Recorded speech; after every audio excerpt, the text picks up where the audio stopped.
जय श्री माता जी। आज के सामूहिक ध्यान सत्र में उपस्थित सभी सहयोगी भाई बहनों का हार्दिक स्वागत है। ध्यान की शुरुआत कुंडलिनी चढ़ा के बंधन लेते हुए करते हैं।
तीन महामंत्र और श्री गणेश मंत्र।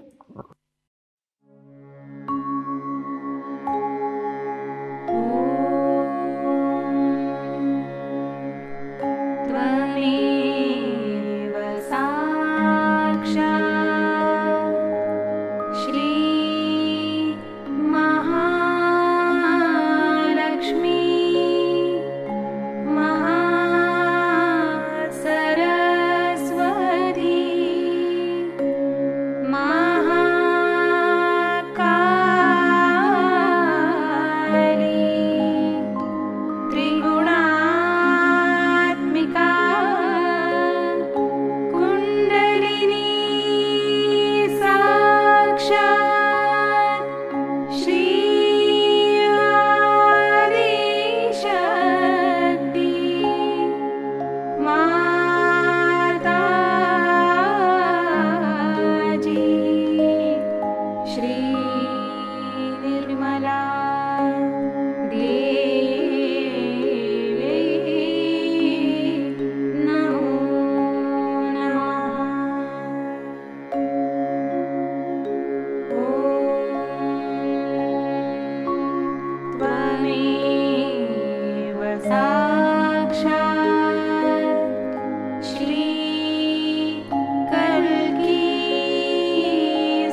परम पूज्य श्री माता जी, कृपा कर हमारा आत्म साक्षात्कार दृढ़ कीजिए और हमें निर्विचार और निर्विकल्प स्थिति प्रदान कीजिएगा।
इसी स्थिति में अब हम श्री माता जी की अमृतवाणी सुनते हैं। इस मनुष्य के अहंकार ने उसे इतने नीचे तक उतार दिया है कि वो भगवान के नाम पर हर तरह की बुराइयां करता है। ऐसे तो आप देख ही रहे हैं कि हर मंदिर में आप जाइए तो वहां पर देवियों के मंदिरों में भूत नचाते हैं, बिल्कुल बेशर्म जैसे। उनको कुछ मालूम नहीं कि क्या सता सकती है। आज हम बहुत धर्म धर्म करके घूम रहे हैं, लेकिन धर्म का जो हाल है उधर तो किसी को ध्यान ही नहीं। अब धर्म को आप राजकारण में लाने से फायदा क्या, जब धर्म ही नहीं धर्म रहा। हर एक धर्म में, एक धर्म में बात हो तो आदमी बात करे कि ये खराब है कि वो खराब है। हर धर्म इस तरह से चल पड़ा। सो गणपति को जब आप लोग पूछते हैं तो आपको पता होना चाहिए आप सहयोगी हैं, आप योगी जन। ऋषि पंचम ऋषि और बड़े बड़े महान लोगों को भी जो मिला नहीं, वो आपको आज साधारण सर्व तौर पे मिला। सबको मिला, रास्ते पर लिया, सब कुछ पा लिया।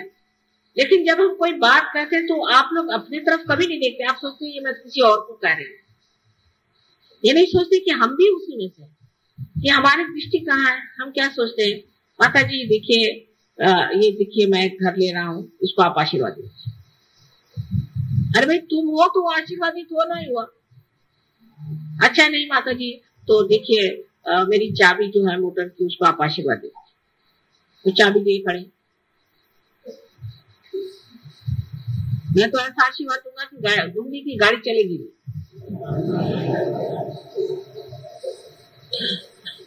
और फिर जबरदस्ती करना कि आप मेरे घर आओ, मेरे घर नहीं आओगे तो ये होगा। और वहां जाकर के सुनेंगे क्या कि मेरा बिजनेस ऐसा है, मेरा ऐसा है, मेरा वैसा।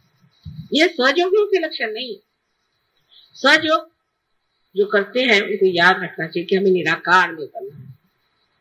यानी आप निराकार नहीं होने वाले, साकार में रहते हुए ही निराकार के आप पूरी तरह से माध्यम बनने वाले हैं। आपसे तो अच्छे रेडियो है, जिसको रेडियो बना दिया, अगर सब किसी को रेडियो बनाए तो उसने अपने हाथ से रेडियो बनाया और उसको जब कनेक्शन किया उसमें से संगीत सुनाई देता, कोई रेडियो धूल तो नहीं फेंकता। तो सर्वप्रथम हमारे अंदर गणेश जी को हमें जगाना है, सिर्फ पूजा मात्र नहीं लेकिन उसे अगर जगाना है तो सर्वप्रथम हमें देखना चाहिए कि हमें शुद्ध होना है, हमारे अंदर शुद्धता नहीं। सो सबसे पहली शुद्धता है कि हमारे जो मौलिक बातें हैं उसकी ओर ध्यान दें। आजकल के सिनेमा और आजकल की सब चीजें आने से हमारी आंखें तक खराब हो और वो अबोधिता, वो निश्चल और निर्वाज प्यार संसार से मिट गया है। कोई सोच भी नहीं सकता कि ऐसा कोई प्यार कर सकता। और इस उधेड़ बुन में मनुष्य रहता है कि किस तरह से हम इस कार्य को ऐसा करें कि जो सहयोग भी चलता रहे और हमारे ये धंधे भी चलते। जैसे कल एक देवी जी आके मुझे कहला कि मेरे पति एक दूसरी औरत के पीछे पागल। मैं कहा उसको छोड़ो, यही कह ले। वो तो कह मैं परम सहयोगी हूँ, मुझे कैवल्य मिल गया और माता जी से संबंध मेरा और है और ये संबंध मेरा और। मगर के ऊपर चढ़ के आप नाव में नहीं उतर सकते। और जो लोग इस तरह के कामों में और इस चीज में अभी भी उलझ रहे हैं, उनको उचित है कि वो सहयोग छोड़ के और हमें रिहाई दे और अपने से छुट्टी पाए। क्योंकि उनका जो होना है वो तो होगा ही, लेकिन सहयोग बेकार में बदनाम होगा। अभी भी अगर चित्त इस तरह से उलझता है तो समझ लेना चाहिए कि इसे कहते हैं कि बिल्कुल ही बुनियादी चीज, बेसिक्स आपने नहीं पाए हैं गणेश जी के बेसिक्स। जरा महाराष्ट्र में ये चीज कुछ अकल कम है लोगों को, औरतों के पीछे भागना कुछ समझ नहीं आता, ये कुछ अजीब चीज मानते हैं। यहाँ कुछ बस अपने यही कहीं किसी से शादी हो जाए, चलो वही अपनी बीवी हो गई, इस तरह से वो आ जाता है। यहाँ पे औरतों का पागलपन नहीं है। और मैंने सुना कि साउथ इंडिया में भी बहुत है। एक कोई राजा थे, उनके सुनते हैं कि 12,000 पत्नियां, बड़े आश्चर्य की बात।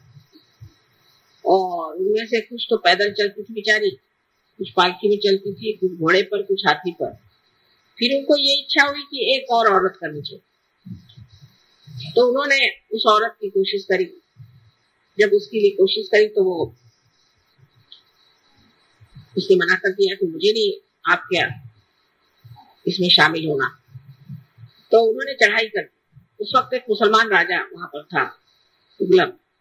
उसने उस चढ़ाई का मुंह तोड़ जवाब दिया और वो हार गया और उसकी 12,000 औरतें भी भाग गई। उसको एक औरत कठिन गई। हमारे सहयोगियों को भी समझना चाहिए कि हमें किस तरह से अपनी शक्ति को अपने अंदर पूर्णतया जीवित रखना चाहिए और किस तरह से हमें अपनी वर्जिनिटी पर, अपने कौमारी व्यवस्था पर, अपनी गौरी स्थिति पर बहुत गर्व होना चाहिए, क्योंकि यही स्त्री की शक्ति है। अगर यह स्त्री की शक्ति छिन जाती है तो फिर ऐसी स्त्री किसी काम की नहीं रह जाती, और इसीलिए ऐसी स्त्री को कोई पूछता भी नहीं और उसे मानता भी नहीं। हालांकि आजकल आप दुनिया में देखते हैं कि लोग जो है बहुसंख्य लोग जो है बहुसंख्य, ये लोग ऐसी औरतों को मानते हैं जो बिल्कुल मशहूर कहना चाहिए गंदगी से लबालब, जिनमें पवित्रता छुई भी नहीं। ये जो बहुसंख्य हैं, ये एक ही मार्ग से जा रहे हैं अपने नर्क की ओर। बहुसंख्य जाएंगे और वहां बहुसंख्यों का जो हाल होने वाला है वो मुझे आज ही दिखाई दे रहा है। बहरहाल आप बहुसंख्य नहीं, आप अल्पसंख्य और आपकी स्थिति और है। इसलिए जान लीजिए कि इस तरह के कामों में उलझना आपको बिल्कुल शोभा नहीं देगा। और अभी भी थोड़े थोड़े लोगों में मैं देखती हूँ चित्त इधर उधर बहुत। ये तो सबसे प्रथम चीज हमें जाननी चाहिए कि हमारी नैतिकता जो है, कम से कम हमारी नैतिकता ठीक होनी चाहिए। अब दूसरी जो चीज हिंदुस्तानियों में है, खास करके जो परदेश में छूटी है, उनका नैतिकता का बल कम है, लेकिन भौतिकता का बल वहां जबरदस्त है, क्योंकि उनको भौतिक चीजों में कोई दिलचस्पी नहीं, भौतिक चीज उनको कोई मनोरंजक नहीं लगती। पर हिंदुस्तानियों की तो आंखें हर एक दुकान में, जब तक उसका सब एडवर्टीजमेंट पढ़ के वो न हो जाए तब तक उनको चैन नहीं आता। हर पीछे मुड़ मुड़ के पढ़ेंगे हर एडवर्टीजमेंट, यहाँ क्या मिलता है, वहां क्या मिलता है, यहाँ क्या खरीदना, वहां क्या। और जब प्रदेश में भी ये जाते हैं तो बाजारी की धुन में रहते, बहुत शर्म आती। और जब यहाँ से भी प्रदेश में जाते हैं जो शादी वादी होके जाते हैं, वो तो इस कदर भौतिक लोग होते हैं कुछ समझ में नहीं आता कि इनकी भौतिकता है। गणपतिपुणे में भी ऐसा दिखाई देता है कि लोग यानी ये कि भाई साहब हमें एक चीज मिली है लेकिन अभी तक हमें ये चीज नहीं मिली तो ये भी दे दीजिए। कितना ओछा, सब पैर की ठोकर पे होना चाहिए। तब आपने कहीं अपनी आंख उस निराकार के ओर उठाई कि यहाँ सारी भौतिकता ठोकर पे। जब तक ये शान आपके अंदर नहीं आएगी तो आप कहाँ के सहयोगी हो सकते हैं। तुकाराम को देखिए, ठीक है आप जिस पोजीशन में है उसके तरह से रहिए। जैसे राजा जनक थे, राजा थे तो राजा बन के रहते थे, पर सब ठोकरों पे चीजें रखते थे। और जब तक आपके अंदर ये भौतिकता बंधी हुई है तो आपका पहला ही जो चरण है वो मंदिर में ही नहीं आ सकता। श्री गणेश ठीक है, माँ है वो देना चाहती है, क्योंकि इसी तरह से तो मैं जता सकती हूँ कि आपको प्यार करती हूँ, लेकिन इसका मतलब नहीं कि मेरे लिए बहुत बड़ी चीज है। बहुत बार शब्दों से नहीं कहा जा सकता। मेरे कटाक्ष को आप समझ नहीं पाते, तब हो सकता है चीजों से ही मैं जाहिर करना चाहती हूँ कि मैं आपके साथ हूँ और आप मेरे साथ हैं, आप मेरे बच्चे हैं। लेकिन इसका मतलब नहीं कि आप पागलों जैसे भौतिकता पे जुटे रहे। और कभी कभी तो इतना कमाल होता है कि किसी को कोई चीज दे भी दो तो कहते साहब ये तो चीज मैं पहनती नहीं हूँ, मुझे ये चीज नहीं चाहिए, मुझे दूसरी चीज वैसी मैं पहनती। धन्य आप। अरे भाई, शबरी के जिन्होंने झूठे बेर खाए, विदुर के घर जिन्होंने जाके साग खाया, ऐसे सब महान हमारे साथ लोग हैं और आपके सामने भी हैं, आपसे कोई छिपे नहीं। तब फिर इस तरह की बातें करना, ओछापन, छोटी चीज, अगर माने छोटी सी भी चीज दे दी तो वो बहुत ऊंची समझ के सर पे रखना, ये तक अगर आपको नहीं आता है तो आपकी सारी फैशन और आपके सब बेकार।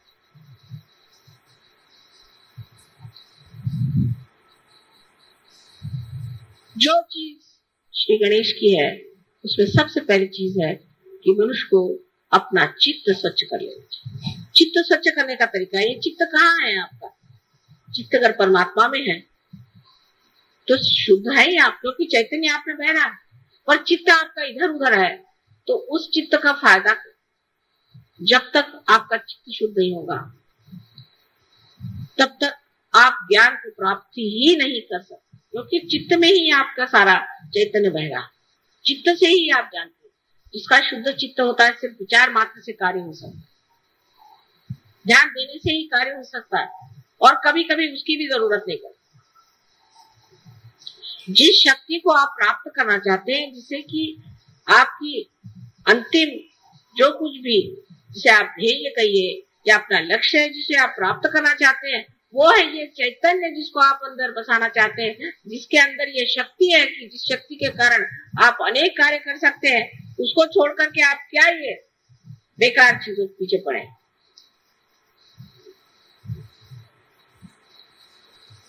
चित्त सारा इसमें रहेगा कि सहयोग में आने से हम कितने रुपए पैसे कमा सकते, नहीं तो क्या क्या चीज मार सकते।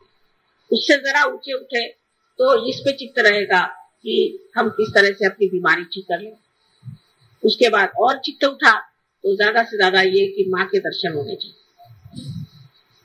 अब हर जगह से, कभी औरंगाबाद से तो कभी आपके संगमनेर से तो कहीं से लोग बस आ जाते, दिल्ली से, कलकत्ते से जब गए, हम जान करके, मुद्दामू मराठी में शब्द है, इसका कोई और तो नहीं है, पर्याय नहीं, मुद्दामू जान करके हम आए। क्यों आए भाई? मेरे पास टाइम नहीं है, क्या मुद्दामू आए? कि सबसे लड़ाई करने का, माँ के दर्शन, हम दर्शन करें। दर्शन तो तुम्हारे हृदय में ही हो सकते हैं। अरे तुमको इतनी शक्ति देगी, उसके ही दर्शन करो, वो बहुत है। हम तो शक्ति ही है ना, हमें निराकार में तुमने प्राप्त नहीं किया है, इसलिए दर्शन चाहिए। कि बैठ करके घंटों इधर की बात उधर की बात समय बर्बाद करना क्या जरूरत है। शक्ति स्वरूप होने में आप स्वयं शक्ति हो सकते हैं, लेकिन ये रुकावटें कब जाएंगी और कब हम समझेंगे कि हम स्वयं वो शक्ति स्वरूप हो सकते हैं और हमारे अंदर इतनी शक्तियां हैं, उसके अंदर हमें रममाण होना चाहिए, जिसके कारण कुछ भी न करते हुए सारा काम हो जाए। लेकिन ये विचार दिमाग में नहीं आ सकता आसानी से। अज्ञान ही नहीं है, सिर्फ अज्ञान हो तो मैं कहूँ ठीक है यार, सिर्फ अज्ञान नहीं, अज्ञान ही नहीं है, लालच जो जकड़े हुए हमें, और दूसरी ममता माया, ये मेरा लड़का, ये मेरा बेटा, ये मेरी बेटी। और जिस वक्त आप इसे सोचते हैं तब ये सोचना चाहिए कि हम माँ के भी तो बेटे हैं, उनकी भी तो बेटी है, और उनके ही हम आप बेटे हैं। सजो क्या में आने के बाद आपका जीवन बदल गया, आप दूसरे खानदान में चले गए, आपका घर बदल गया, आपका गोत्र बदल गया, आपकी जाति बदल गई, आपका धर्म बदल गया, आप पूरी तरह से बदल करके एक नए हो गए, नए मानव हो गए हैं। वो क्यों? क्योंकि आपकी माँ जो है उसने आपको जागृति दी, तो आप सब पूरी तरह से बदल गए।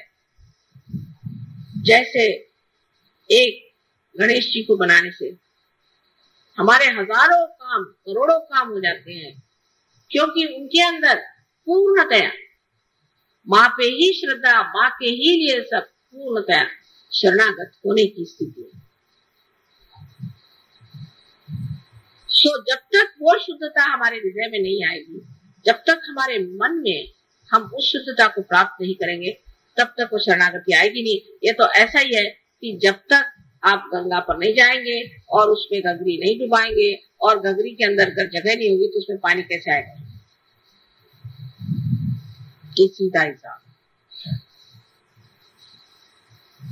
सो जरूरी है कि हम अपने चित्त को शुद्ध करें, और चित्त को शुद्ध करके वो शुद्ध चित्त ही हम अपनी माँ को दे सकते हैं। अशुद्ध चीज से तो हमें तकलीफ होती रहती है, और जब शुद्ध चित्त होता है तो आपको आश्चर्य होता है कि आप स्वयं ही एक पुष्प की तरह महकते रहते।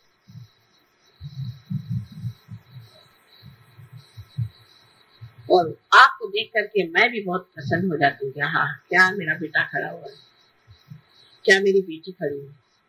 और सब चीजों से मुझे प्रसन्न नहीं होता कि आप बड़े अच्छे कपड़े पहन के मेरे सामने खड़े हो जाएं, सूट बूट पहन के या बाल कटा के, मुंह में लिपस्टिक लगा के। उससे मुझे बिल्कुल प्रसन्नता नहीं होती, उल्टे मुझे लगता है ये जा रहे हैं, अब बस्ते से हट रहे। इस तरह की जो आधुनिकता है उसे प्राप्त कर लेना, गणेश के ओर से मुंह मोड़ लेना है। उसकी क्या जरूरत है? वो तो पुरातन है और हम भी बहुत ही पुरातन हैं। इसलिए अगर आप हमारे बेटे हैं और हमारी बेटियां हैं तो जिस संस्कृति को हम पुरातन मानते हैं उसी से आपको चलना होगा, रहना होगा। और इसका नजारा बहुत खराब दिखाई देता है। लोग बात हमसे खुद कहते हैं, जो फॉरेन के लोग हैं जिनको कि उनके समाज ही में अत्यावश्यक है, वो तक कहते हैं कि माँ तुम परमिशन दे दो तो हम लोग सब साड़ियां पहन के घूमेंगे, कुर्ते पजामे में पहन के घूमेंगे। लेकिन हमारे यहाँ उल्टा। तो जो गणेश की संस्कृति है कि इस संस्कृति की अंतरतम जो स्थायी भाव है वो है सौंदर्य। अब आप देखिए, ऐसे तो वो बहुत मोटे हैं, उनके तोंद इतने बड़े हैं, महाकाय हैं, गणेश इतने मोटे दिखाई देते, लेकिन उनका सौंदर्य क्या है? किस चीज का आकर्षण है? लोकमान्य तिलक ने क्यों गणेश की मूर्ति को कितना, ऐसे तो महाराष्ट्र में विट्ठल विट्ठल ही लोग करते रहते हैं सुबह से शाम तक, वहां से विट्ठल भी उठ गए। यहाँ तो विट्ठली की बीमारी है सब, तंबाकू खाकर। लेकिन क्यों लोकमान्य तिलक ने श्री गणेश को ही, और क्यों वही सारे सृष्टि की जितनी भी सुंदरता है उसे बनाते हैं? उनका कौन सा स्थायी भाव है जिसके बगैर श्री राम, श्री कृष्ण, ईसा मसीह या बुद्ध या कोई भी नहीं सौंदर्य में उतर सकते थे? वो कौन सा उनके अंदर भाव था? उनके अंदर वही बाल्य स्वभाव, एक बालक का स्वभाव, इसमें अबोधिता, इनोसेंस, पूरा इनोसेंस इसके अंदर भरा होता है। यही चीज जो है सबसे मोहक और सुंदर होती है, न कि आपकी चालाकी और आपका बनना ठनना। ये कोई मोहकता, ये तो 2 क्षण की बात है। एक मुंह पे लोग अच्छा बोलेंगे, पीठ पीछे बुरा कहेंगे, लेकिन जो अबोधिता श्री गणेश की है, वही सारे सौंदर्य की सृष्टि सारे संसार में।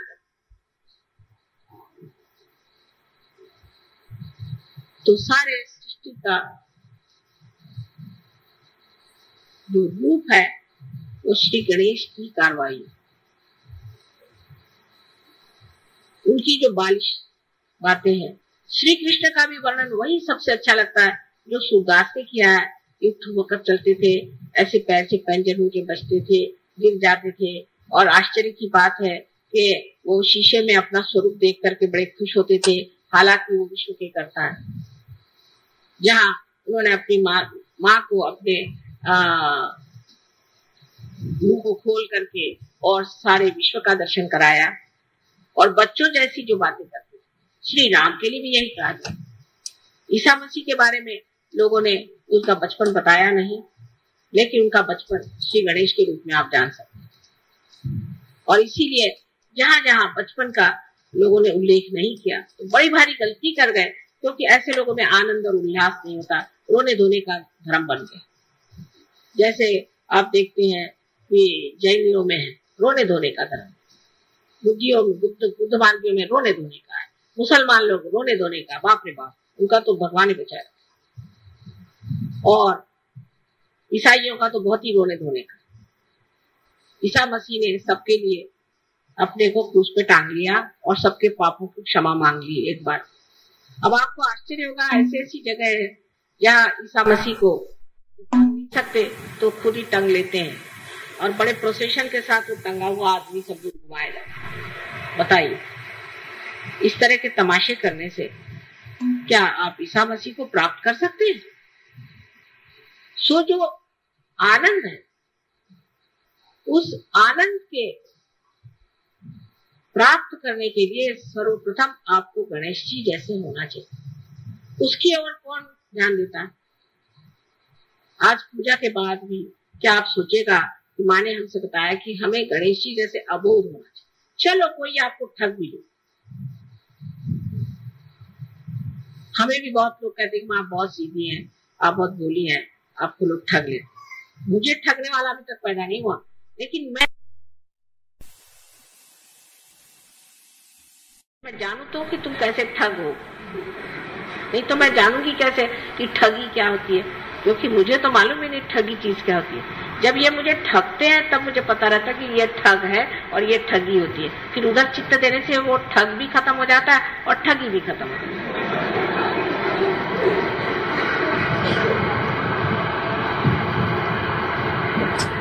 सो जरूरी है कि मनुष्य को उस भोलेपन स्वीकार करना चाहिए। शंकर के लिए भी यही कहा जाता है कि वो भोले, उनमें भोलापन है। कौन सी ऐसी देवता है जिसमें भोलापन नहीं? देवी के लिए कहते हैं कि जिस वक्त उनको बहुत क्रोध आया और उन्होंने सारी सृष्टि का संहार करने का विचार कर दिया, बिल्कुल तंग आया, तब सब लोग ने हाहाकार मच गया कि जब माँ ही बिगड़ गई तो अब क्या होगा हमारा। और सबको लगा कि अब तो हम सर्वनाश हमेशा के लिए हो जाएगा और फिर से सृष्टि की रचना ही नहीं।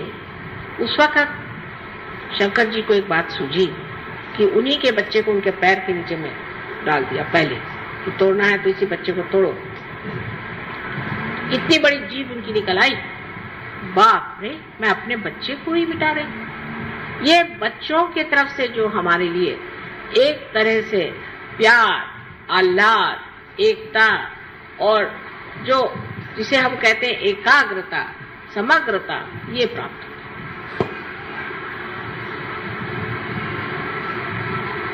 सबने कहा है कि बच्चों के कारण दुनिया एक हो जाती है। जब एक बच्चे पे आफत आती तो सब माँ बाप की आंखें उस बच्चे की ओर दौड़ती कि उस बच्चे को बचाओ, क्योंकि हम लोग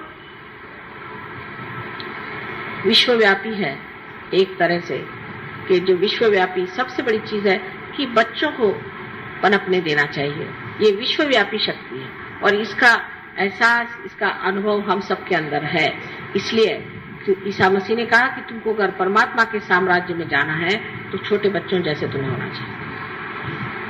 यही गणेश की पूजा है जहाँ की आप पे वो अबोधिता और उनका सहज नृत्य जो है, सहज झगड़ा जो है, सहज बातें जो है, कितनी सुंदर लगती।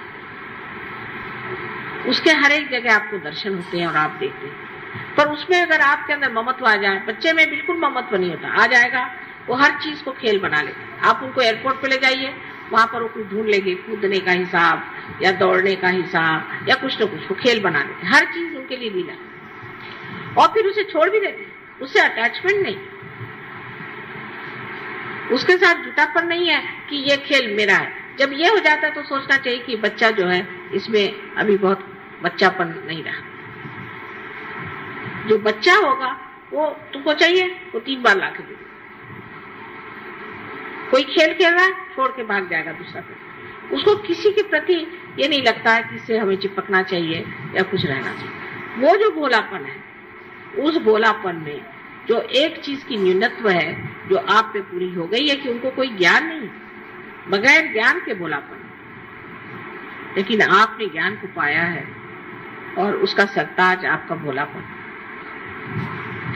इतने बड़े ज्ञान को प्राप्त करके भी अगर हमसे उस चीज की प्राप्ति नहीं हो सकती, उस गणेश की श्रद्धा और उसकी समर्पण शक्ति को हम अगर प्राप्त नहीं कर सकते, तो बाकी सब करना तो व्यर्थ ही है एक तरह से। मेरे ख्याल से बिल्कुल ये कुछ मशीन की बात है। हाँ, मंत्र कह डाले गणेश के, फिर ये क्या। मैं तो सोचती हूँ कि हर एक पूजा में इतने बार हम गणेश को पूछते हैं और कहते हैं ठीक है उनका मंत्र जरूर कहा करिए, लेकिन मेरे ख्याल से गौरी की पूजा नहीं ठीक रहे। वो चालना देती है, वो कुंडलिनी है, वो आपको उठाती है। गणेश को आप साकार ही में देख सकते हैं, अभी निराकार में देख नहीं पाते हैं, क्योंकि अभी तक आपने गौरी का संचालन नहीं किया और गौरी का आश्रय नहीं लिया, आप सिर्फ गणेश को देखना चाहते हैं।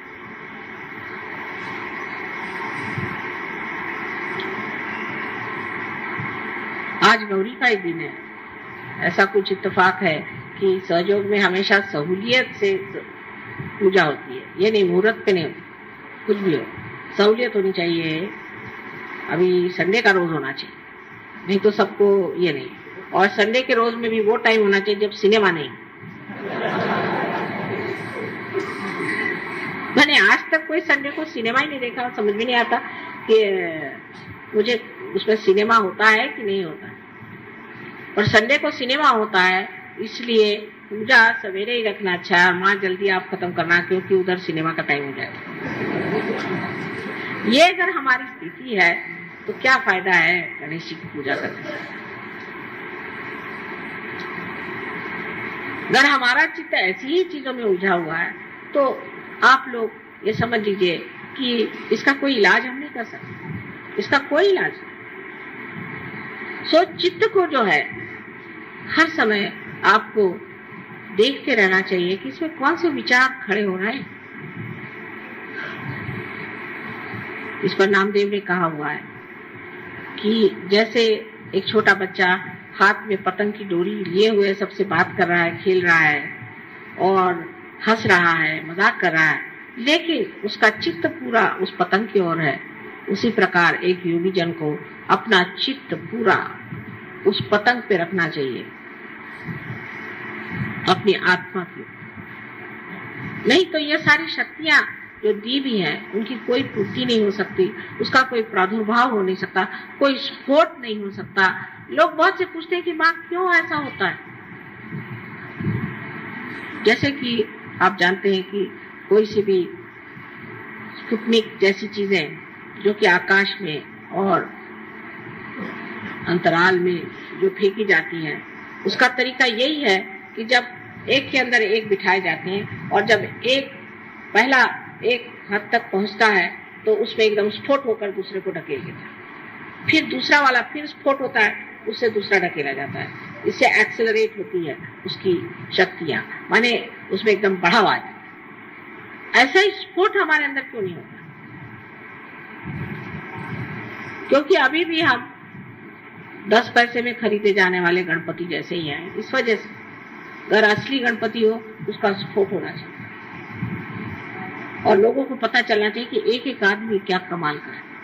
वैसा नहीं होता है। हम अपने ही चीजों में उलझे रहते हैं, अपनी बातों में, अपने ही बारे में सोचते हैं और हर समय सोचते हैं कि इसमें हमारा क्या लाभ है सहयोग में आने से। असल में पूरा ही लाभ, पूरा ही लाभ, क्योंकि जिस वक्त आप अपने सिंहासन पर बैठ गए तो पूरा राज आपका ही है। लेकिन आप सिंहासन पर न बैठते हुए हर दरवाजे जाके भीख मांगेंगे तो आप तो भिखारी ही है। आपको सिंहासन बसाने से फायदा क्या? और सिंहासन पर बैठ करके भी आप कहें कि भाई माता जी को आप थोड़ा रुपया पैसा दे दो, तो इस चीज का क्या अर्थ लगता है?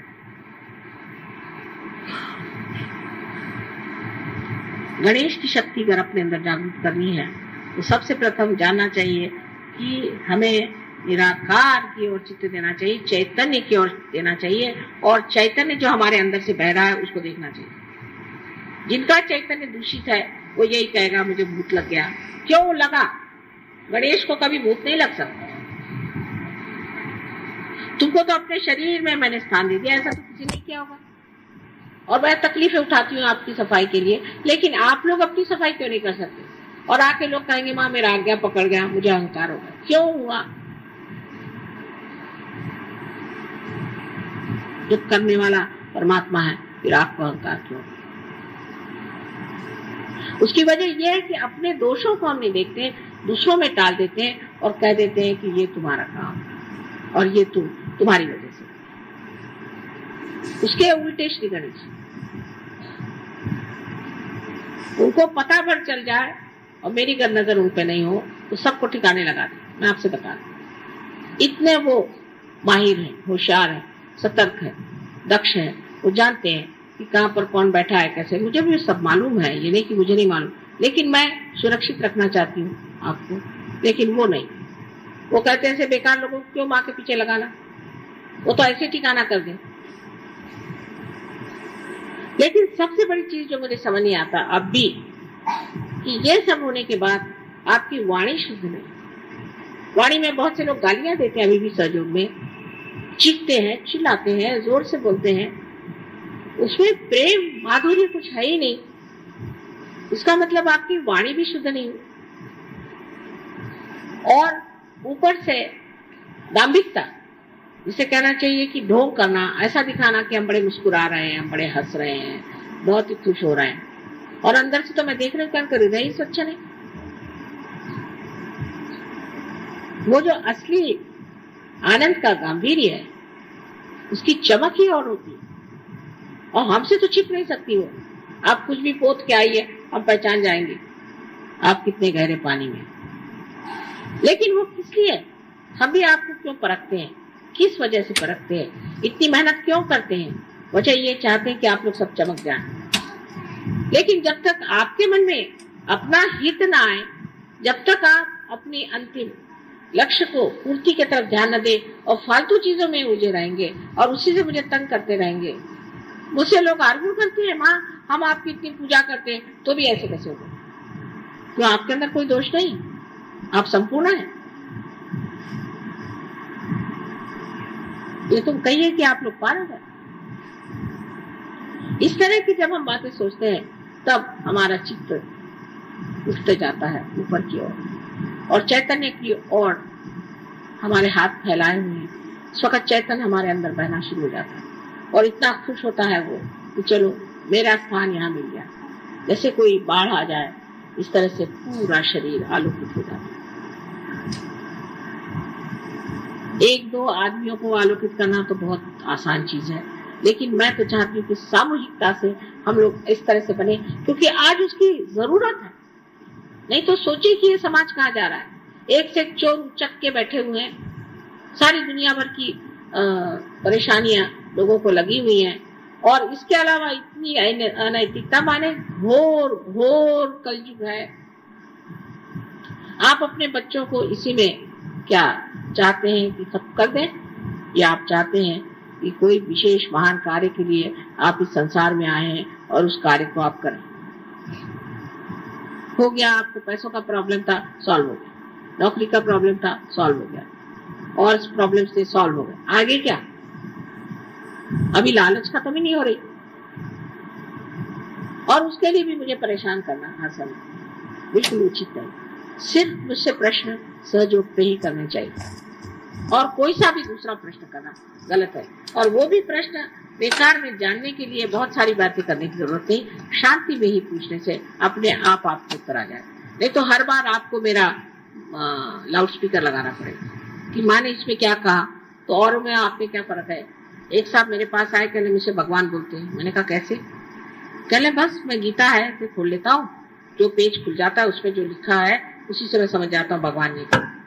मैं कहा वाह भाई वाह, वही हाल मेरा दिखता है, पेज खोल दो, वहां ने क्या कहा, ऐसा कहा। अब ये आपके अंदर सृजन शक्ति स्वयं है, आपके अंदर विचार शक्ति स्वयं है, आपके अंदर वो शक्ति है जिससे आप दुनिया को चमका सकते। तब आप क्यों बार बार ये चाहते हैं कि माँ ही इस बात पर बताए? आप स्वयं इसका प्रश्न का उत्तर दे सकते हैं। मैंने देखा उत्तर देने के लिए सिर्फ एक मैं ही हूँ। मेरे सामने तो सब प्रॉब्लम्स ही लोग लेके आते हैं, उसमें ऐसा प्रॉब्लम है, उसमें ऐसा प्रॉब्लम है, लेकिन कोई ऐसा नहीं मिलता कि नहीं इसका सोल्यूशन है माँ, आप चिंता न करें, हम कर दिखाएं। ऐसे भी तो कोई चाहिए, ये हम कर दिखाएं, ये कोई मुश्किल काम।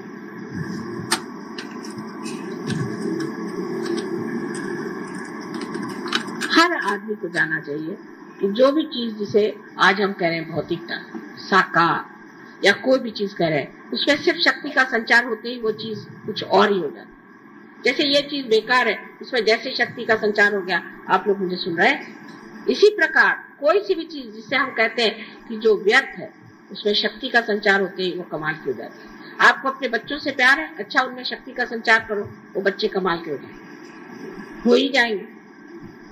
अगर आपको अपने घर से प्यार है, चलो उसमें शक्ति का संचार करो, मंदिर हो जाएगा। आपकी बुद्धि में अगर कोई दोष है या आपको हर समय सवालात बहुत आप दिमाग में लाते हैं, अपने उसमें शक्ति का संचार करो, सब चीज का उत्तर आपके सामने आ जाएगा। आपको मुझसे पूछने की जरूरत क्या? सबसे तो बड़ा ज्ञानेश्वर जी को अगर उनकी किताबें पढ़े तो आश्चर्य लगता है, कभी उन्होंने मुझे साकार स्वरूप देखा नहीं, लेकिन उन्होंने उस शक्ति को बढ़ दिया जो उन्हें दी थी, और उस शक्ति के स्वरूप उन्होंने क्या कैसे कहा चीजें रखी। अगर आप अभी भी इसी साकार स्वरूप से ही तृप्त है, आप आगे नहीं बढ़ सकते। आपको निराकार में हमें प्राप्त करना होगा, जिससे कि आपके अंदर की सृजन शक्तियां बढ़े। इसी को हम मानते हैं कि जो श्री गणेश को लोग कहते हैं कि हमारे महागुरु, उसकी वजह यही है कि उनकी शक्ति के संचार से हम स्वयं ही गुरु हो जाते हैं। हम कितने बार कहते हैं हम स्वयं के ही गुरु हैं, लेकिन ऐसे कितने लोग हैं मुझे नहीं दिखाते जो अपने टांगों पर खड़े हुए कह सकते हैं कि हाँ माँ ये चीज है, इसका हमारे पास उत्तर है, हम ही को इसका उत्तर मांगो। और जब वो देने लग जाते उत्तर, तो ऐसे उत्तर होते हैं कि सभी दुनिया निरुत्तर हो जाए उनके आगे, क्योंकि जो उत्तर देते हैं उतने अहंकार भरे, इतने बेवकूफी के और इतने निम्न स्तर के होते हैं कि समझ में नहीं आता कि सहयोगी है कि कहाँ जाते। अश्रद्धा वालों को नुकसान होता है, ये बात है, नुकसान भी होता है, और उनको सीखना पड़ता है, उनको बहुत से लेसन्स लेने पड़ते हैं, समझ लीजिए। लेकिन वो भी होने के बाद, वो सब होने के बाद भी आप अगर जिंदगी भर स्कूलों में ही पढ़ते रहे तो आपको नौकरी कैसी मिलेगी? हर ईयर आप अगर फेल होते रहे तो आपको नौकरी मिल ही नहीं सकती। परमात्मा आपको क्यों अपना नौकर बनाएगा? क्योंकि आप कहते हैं प्रभु तुम मुझे अपना माध्यम बना लो। भाई वो भी तो सोचते हैं कि माध्यम किसे बनाया जाए। ऐसे डिफेक्टिव लोगों को क्या जरूरत है माध्यम बना करके हर बार आफत हो, उनकी गाड़ी नहीं चल सकती। हम उनके माध्यम बनने के लिए हमारे अंदर सारी शक्तियां हैं, हमारे अंदर जागृति है। हम उसके बारे में जितना जानते हैं कोई भी नहीं जानता था, सहस्त्रार के बारे में किसी ने लिखा तक नहीं, वो तक हम जानते हैं। सारी चीज आज हमारे सामने पुस्तक के जैसे खुली हुई है। लेकिन इसका मतलब नहीं कि पुस्तक को पढ़ने से हो जाएगा या मंत्र के कहने ही से आप शक्तिशाली नहीं हो सकते। मंत्र का जो स्थायी भाव पवित्रता है और उसकी फेंक, जिसे कहते हैं कि कहाँ नजर है, जब तक दोनों चीज में सामंजस्य नहीं आता, जैसे कि हाथ में पतंग हो और उड़ान उसके ऊपर हो, इसी प्रकार जब तक आपके जीवन में न हो कि हमारी उड़ान का है। बहुत से लोग ये जरूर कहते हैं माँ हमें गॉड रियलाइजेशन कब हो, इसका कोई मैं लिख के दे सकती हूँ गारंटी, और दूसरी मर्तबा गए वहां किसी की बुराई करने लगे। साधा एक क्रोध जिस आदमी को कंट्रोल नहीं हो सकता, वो क्या सहयोग करे। कृष्ण ने क्रोध को सबसे पहले कंडेम किया, सबसे बुरा बताया, क्रोधात भी जाए। क्रोध सबसे खराब चीज, सम्मोहन लाने वाली चीज। सो हमारे अंदर जो गणेश की शक्ति है उसे जागरूक करने में ये सोचना चाहिए हमें पवित्र हो, और पवित्रता में उनका सौंदर्य स्वरूप, जो भोला स्वरूप हो लेना नहीं। फिर वो कहेंगे ठीक है हम गणेश है, हम हाथ में परस लेके जिसको को मारते थे, वो शक्ति आपके पास नहीं, वो परस आपके हाथ में नहीं। वो जिस दिन आपके हाथ में आएगी तो आपके हाथ में परस दिया जाएगा। अभी जिससे आप मार रहे हैं वो आप ही का भूत आपको मार रहा है।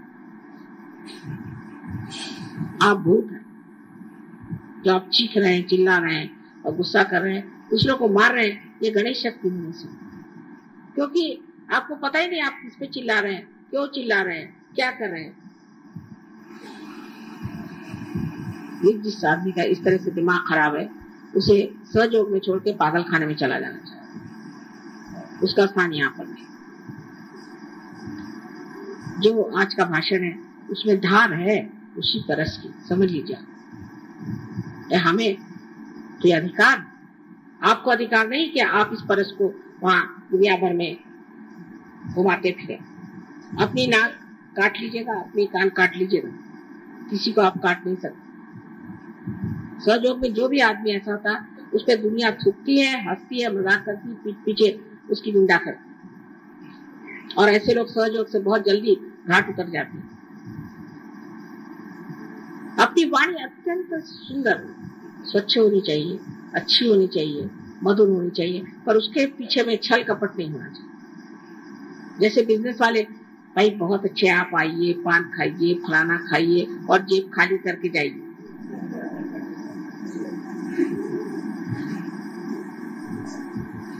हृदय, बात हृदय से कहनी चाहिए, और जब हृदय से बात कही जाती है तो बड़ी गुणग्राही होती, क्योंकि हृदय जो है यही सब चीज को समाता है। वही चीज हमेशा के लिए सनातन हो जाती है। बाकी चीजें ऊपरी ऊपरी, बुद्धि की चीज ऊपरी ऊपरी रह जाती है, लेकिन जो चीज हृदय को छू जाती है, जो हृदय स्पर्शी है, वही चीज हृदय में बैठ जाती है। इस चीज की आप गांठ बांध के रखिए। श्री गणेश का स्थान है तो मूलाधार पे, पर जब वो अपने हृदय में आ जाता है तभी वो आत्मा स्वरूप होकर के चैतन्य में होता है। आत्मा जो है वही श्री गणेश है, और वही श्री गणेश जब हमारे हृदय से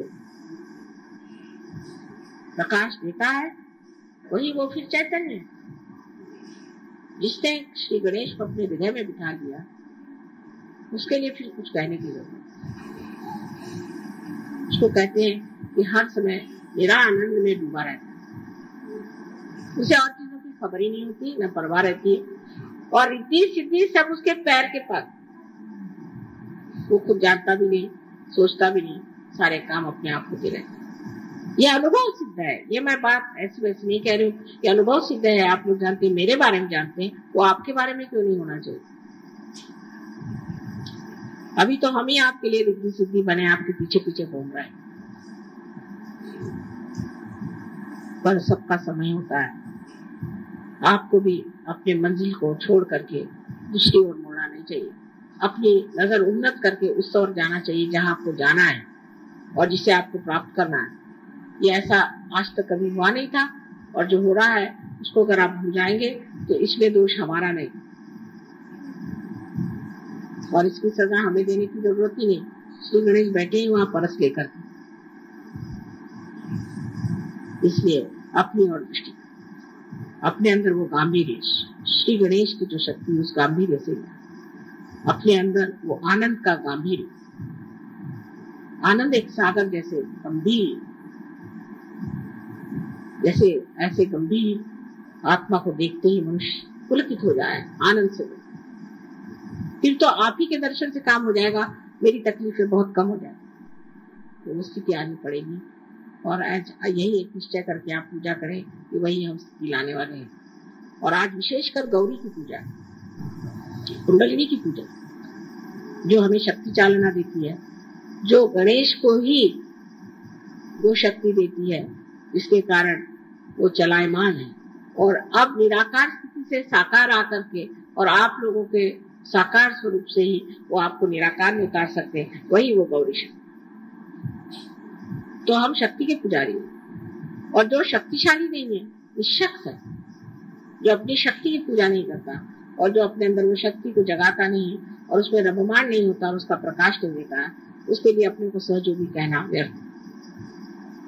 ऐसे तो बहुत से बंदर और गधे मिल सकते हैं जिनपे मैं लेबल लगा दूं सहयोगी, सहयोगी, सहज गाढ़वी, सहज फलाने, सो क्या वो हो जाएंगे?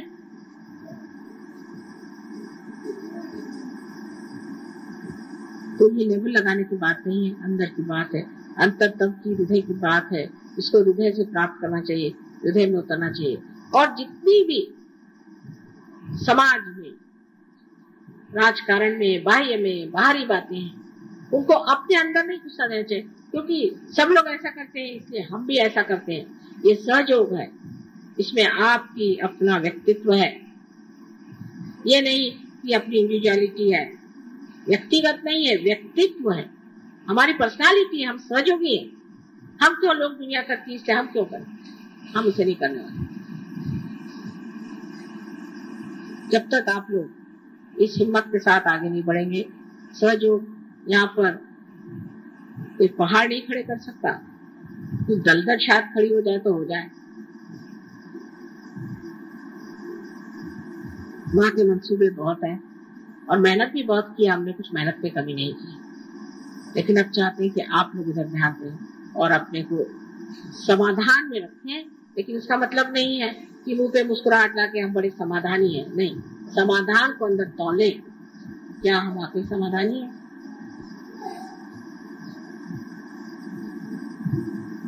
आशा है आप लोग सब पूरी तरह से ध्यान करेंगे और ध्यान की ओर अपना पूरा सर्वस्व लगाएं, तभी काम बनने वाला। और जब आपके अंदर खुद ये शक्ति आ जाएंगी, आप आश्चर्य करेंगे कि माँ, हम तो सारे पहाड़ों से ऊंचे हो गए, सारे पेड़ों से भी ज्यादा हरित हो गए, इस पृथ्वी से भी हम विशाल हो गए। जैसे तुकाराम ने कहा था कि मैं तो दिखने में छोटा हूँ लेकिन आकाश कितना बड़ा हूँ। ये जब तक आपके अंदर नहीं होता तो फायदा क्या सहयोग में आने से। आज की बातों पे आप कृपया ध्यान दें और उधर चित्त करें और पूरे मन से आज यही पूजा करें श्री गणेश की कि हम गौरी माँ के सहायक से, उसकी शक्ति के साथ उस निराकार में जहाँ हम पूर्णतया आनंद में रहे और हमारे रोम रोम में वो शक्ति ऐसी बहे कि ये लोग दुनिया में जाने कि सहयोग ने क्या कमालात की, और के कमाल को पूरी तरह से हासिल कर लेना से एक्सेलेंस कहते हैं, वो चीज आप में आनी चाहिए।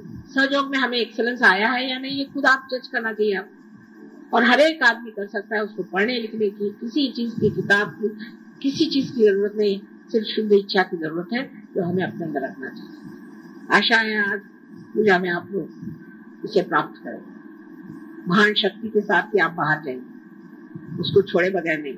छोटी छोटी बातें जो भी मन में उभरे कि मेरा ये ठीक हो जाना चाहिए, वो सब छोड़ छाड़ के आज उसी महाशक्ति को प्राप्त करें, सब अपने आप ही ठीक होने वाला है।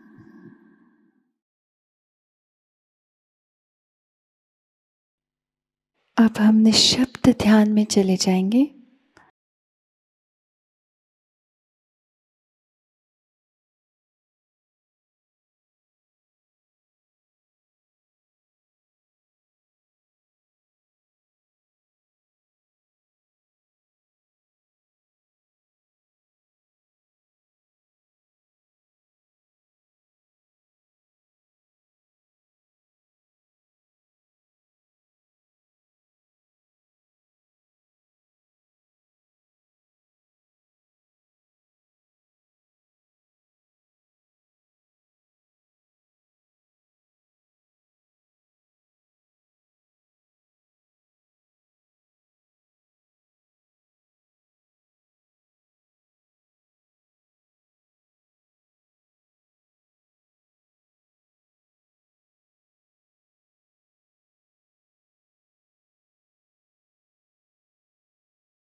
दोनों हाथ जोड़ के श्री माता जी के प्रति आभार व्यक्त करते हैं और प्रार्थनाएं अर्पित करते हैं।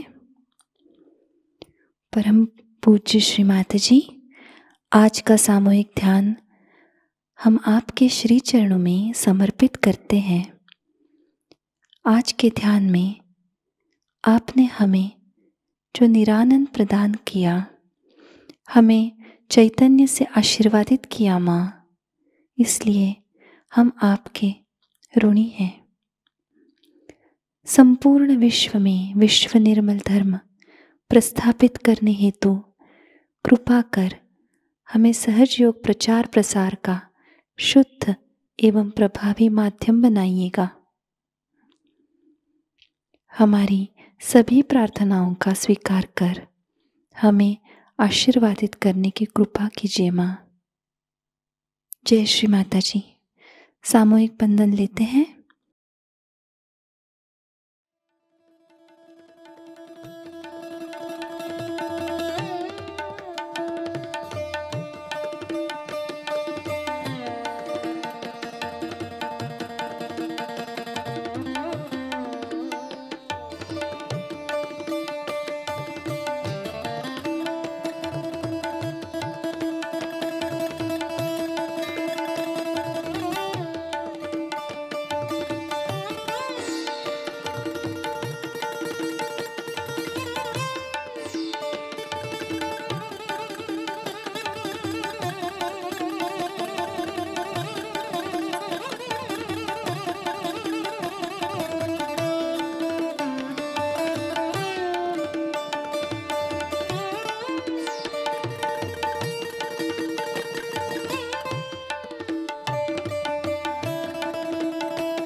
आज का ध्यान केंद्र संपन्न होता है। जय श्री माता जी।